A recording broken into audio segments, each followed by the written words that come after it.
Hey, welcome back, guys. So today on this video, we are talking about Chase checks, and more specifically, I'm going to quickly answer a question I've been getting a lot on my other video, and that is, how do you put a stop payment on a Chase check? So let's go ahead and talk about this. First off, guys, this is going to be a really quick video. There's really not too many steps involved, so be sure to stick around to the end of the video. But why would you want to put a stop payment on a Chase check? Well, that's pretty easy. Maybe you mailed out a check to one of your vendors for your e-commerce company, but the vendor decided to cancel your order, so you want to go ahead and stop a payment on it so that way the check doesn't get cashed. Whatever the case is, it's a pretty easy process. It's handled here in the Chase app. It's this blue and white one right here. Check my video description. I'll try to leave the written instructions there as well, but I'm going to open up my Chase app now. Okay, guys, I went ahead and opened up my Chase app. This is the home screen here. Now, here on the home screen, if you want to put a stop payment on a Chase check, first you need to scroll through until you find the checking account. I only have one checking account with Chase. It's right here. If you have multiple, make sure you choose the correct checking account. So I'm going to click here on my checking account now.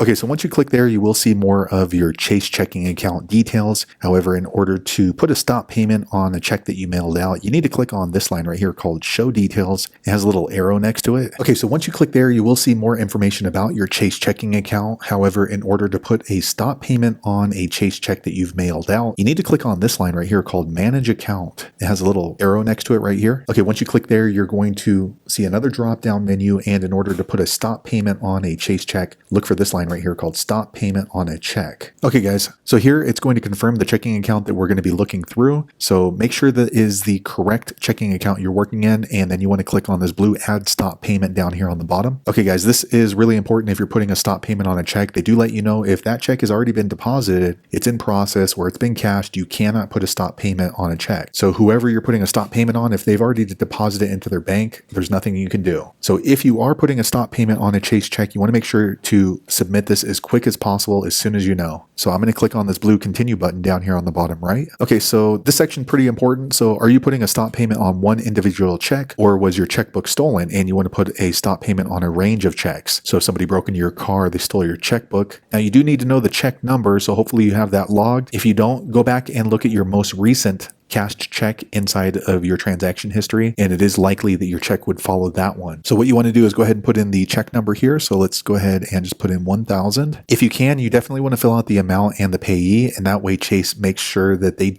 put a stop payment on the correct check. So if it was $500, go ahead and put that here. Even though it's optional, definitely try to fill it out if you do remember. And same thing with the payee. Next, you want to choose a reason why you're putting a stop payment on your Chase check. So you can do dispute, lost, stolen, wrong amount, wrong payee, or other. So I'd put other, and I'm going to click on continue down here on the bottom. Okay, so you want to make sure you take a look at this. So this is confirming the checking account here, the check number, the payee, and the amount if you entered that in. Now Chase does charge a $25 stop payment check fee. Also make sure you read this. If you're using this for your business account, the stop payment is going to be good for 1 calendar year, but on a business account, they're going to keep renewing that stop payment every single year for up to 6 years. So you can log back into your account, same method that we did right now, and you can put a stop on a stop payment on future stop payments if you don't want that to be automatically renewed. However, if it's a personal account, the stop payment's only going to be good for 1 year. After that, if you still want to issue it again, you'll have to go through this process again. If all that looks good to you and still like to go ahead and put a stop payment on your Chase check, click on this blue Stop My Payment button. I'm not going to do that because I don't actually need to put a stop payment on this check. So there you have it, guys. If you're wondering how to put a stop payment on a paper check for your Chase account, that is the easiest way I know how to do it. If you know an easier way, be sure to leave a comment below. Let the rest of us know how you did it. Hopefully you found that video useful. If so, click thumbs up or maybe consider subscribing to my channel, and I hope to see you on the next video. Thanks again for watching.